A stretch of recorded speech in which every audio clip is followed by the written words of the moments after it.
Chapter 91 began with Jinwoo wondering if the man standing at a distance was Goto Ryuji, the S-rank hunter from Japan.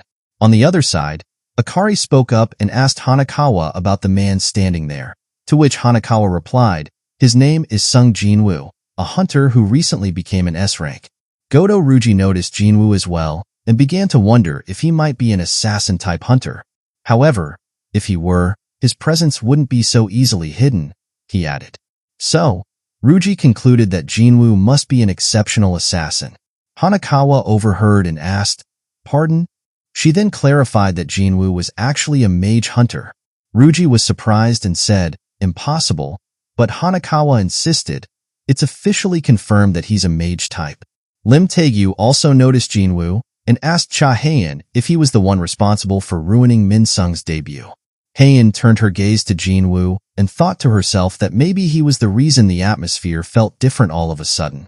Meanwhile, Kei and Ishida, two other Japanese S-rank hunters, were conversing. Ishida pointed out Jinwoo to Kei and explained that he was Korea's 10th S-rank hunter. Kei, however, didn't seem interested in the conversation, saying, "Don't talk to me about him. I feel like I'm going to throw up with all these S-rank hunters gathered here." Kei also noticed that Haein resembled him in a way, particularly because of her sensitive nose, which she only seemed to cover with a handkerchief. This made Kei think that Haein was a few tiers below him. He also considered starting a conversation, but then feared she might think he was hitting on her. He regretted not learning some Korean beforehand. The scene shifted, and the fight between Yoonho and Dongwook was still ongoing. While watching the match, Hanakawa asked Goto Ryuji if these hunters were considered South Korea's strongest, adding that they were mediocre at best. Ryuji asked, "You think so?" Hanakawa explained that after observing his raids from the sidelines for some time, she was no longer impressed by the S-ranks. Ryuji disagreed, saying there was one notable hunter among them, Cha Haein. He thought that she, along with Chairman Go, would give our best hunters a run for their money. At that moment, another hunter approached Hanakawa and addressed her as Ms. Interpreter, asking if she truly believed that South Korea's S-rank hunters were mediocre, and said that it seemed Hanakawa think they didn't understand what she was saying. The hunter also said that he had studied Japanese in high school, making it his second language. His companion, who called him boss, then cheered him on, saying, "Go get him." Hanakawa was curious about who the man was, and Yoontae proudly introduced him as Park Jong-soo, an A-rank hunter and the guild master of the Knights Guild. Hanakawa admitted she hadn't heard of him before, prompting Yoontae to grow irritated. Yoontae said that Mr. Park was an A-rank, not an S-rank, and that maybe that was the reason she didn't know him. He also explained that their guild was one of the 5 major guilds in South Korea, with the most A-rank hunters. Jong-soo, however, tapped Yoontae to remind him to stop boasting.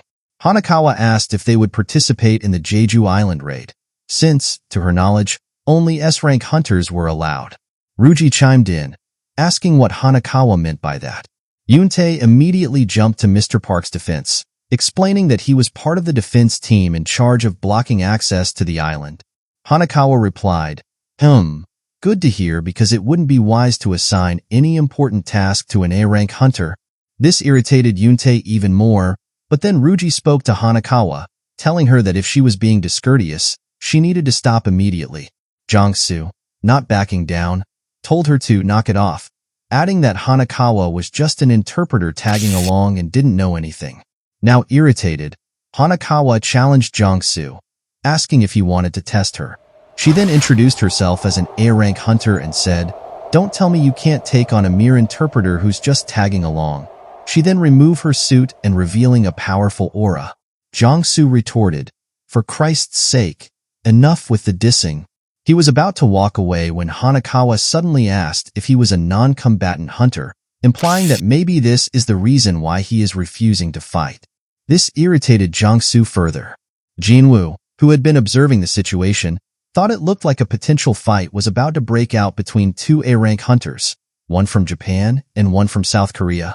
Jongin, watching beside Jinwoo, remarked, "Looks like things are about to get interesting." Jong-soo then accepted the fight but proposed that they set rules for the match. The first person to grab the opponent's wrist would win, and the first to have their wrist caught would lose. Hanakawa, realizing that even if she threw punches, the fight would end once her wrist was grabbed, then said that it looks like they would play mind games with each other. She asked Jiang-Su if he was ready, noticing him standing calmly at a distance with one hand in his pocket, exuding a fierce aura. Then Jiang-Su said that she didn't have to worry because he would not take his hand out, unless it was to grab her wrist. Hanakawa thought to herself that Jiang-Su must be confident in his speed.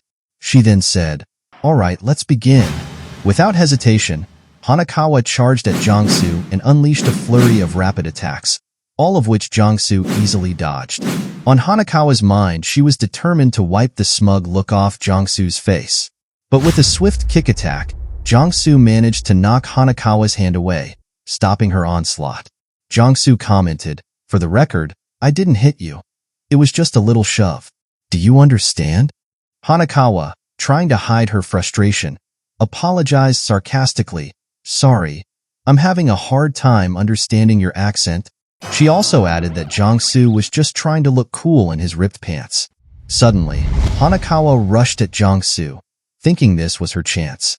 But before her attack could land, Jiang-Su grabbed her wrist and said, "Too slow, misinterpreter." Hanakawa was taken aback, not understanding how it happened. As Jiang-Su held her wrist, he noticed Hanakawa trembling and mockingly repeated her earlier words. "You're the type of hunter who hides behind tanks, huh?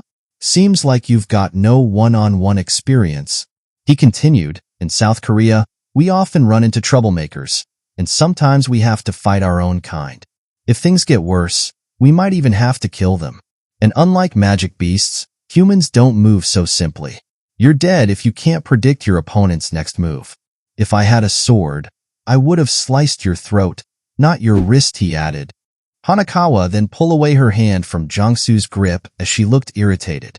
Ryuji, breaking the tension, thanked them for the exciting match. He then turned to Hanakawa, instructing her to relay his proposal to everyone. Ryuji said that in the interest of fostering trust between the two countries, proposed that S-rank hunters spar using the same rules as the fight between Jiang-Su and Hanakawa.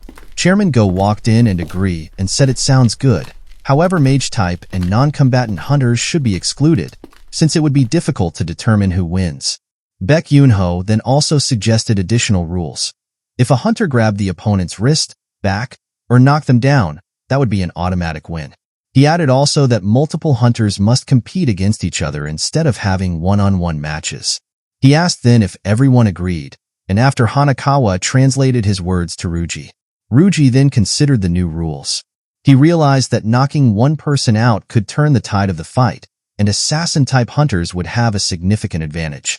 Despite this, he agreed, saying, "All right, sounds good."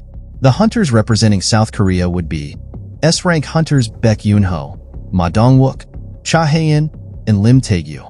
The Japanese side would feature S-rank hunters Tanaka Kenzo, Hoshino Minoru, Kumamoto Atsushi, and Tawada Kane.